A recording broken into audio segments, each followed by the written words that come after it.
Bienvenidos niños, esta es la clase virtual del curso de Ciencias Sociales para el primer y segundo año de secundaria. Yo soy el doctor José Villavicencio y hoy vamos a tratar una nueva unidad que se llaman las civilizaciones americanas. La primera, obviamente, va a ser el Imperio Incaico. El Imperio Incaico, muchachos, nace alrededor del siglo XII-XIII, en que los incas se asientan en el Cusco.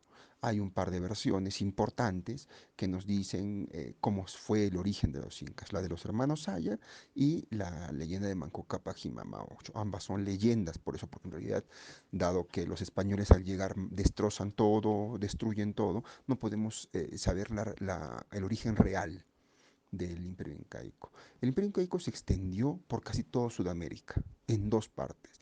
La primera parte es llamada en la que se consolida la élite incaica y se organiza en dos sectores, el Hanan Cusco, que era el grupo vinculado con los militares, y el Urin Cusco, que era asociado a las funciones religiosas.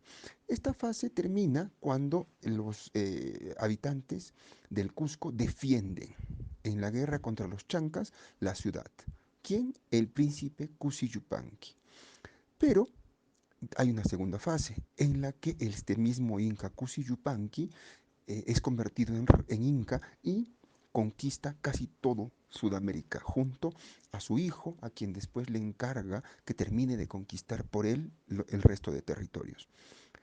La forma en la que el incanato logró tanto éxito fue porque establecía vínculos de relaciones con las otras comunidades, con los otros reinos. Entonces, hacía que sus hijos se casen con sus hijas, daba tributos, etcétera. Y de esa manera empezó a crecer. Todos se unían al imperio incaico. Y además ya tenía otra peculiaridad el imperio incaico. A diferencia de los españoles que llegaron acá a Perú y destrozaron todo, destruyeron todo, robaron todo, porque eran unos ignorantes, los incas lo que hacían era admitir ese pueblo, juntarlo, absorberlo y al mismo tiempo absorber sus costumbres, aprender de ellos.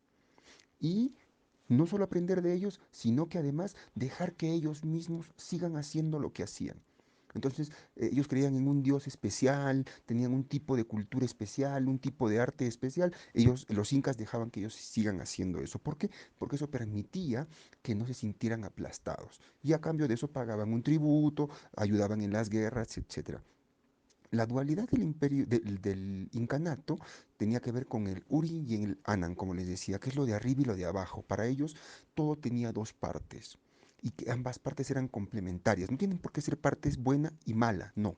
Simplemente eran dos partes y ellos concebían todo el mundo así en dos partes y en dos partes que eran absolutamente complementarias. Existieron, como sabemos, 13 incas, ¿no es cierto? La parte del imperio legendario, en lo que en realidad fue un señorío o un reinado, si quieren, en donde estaban Manco Cápac, Sinchirroca, Yoque Yupanqui, Malita Cápac, Cápac Yupanqui, Inca Roca, Yaguarhuaca y Viracocha Inca.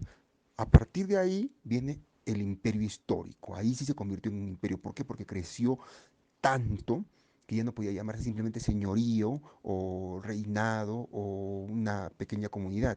Y la funda Cusiyupanqui, que al ser nombrado inca cambia su nombre a Pachacútec. Tupac Yupanqui su hijo, Huayna Cápac, luego Huáscar y Atahualpa. Cusiyupanqui, muchachos, Pachacútec, fue el noveno inca.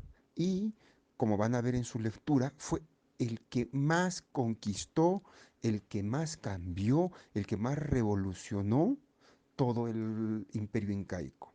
Porque además no solo era conquistar territorios, sino que además cambió el sistema por el cual se manejaban ciertas cosas como la economía, estableció la mita, que es una forma de trabajo de todos para el servicio del Estado. Entonces todos estaban obligados a apoyar al Estado.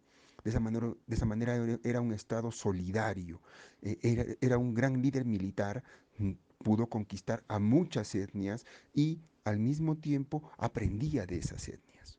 ¿De acuerdo? Pachacútec muere probablemente, se cree, entre 1971, un poco antes, un poco después, y su momia es colocada en lo que es hoy en el Cusco el barrio de San Blas.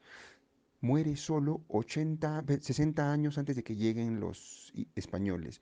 Hubiera sido otra la historia quizás si los españoles hubieran llegado durante el reinado de Pachacútec.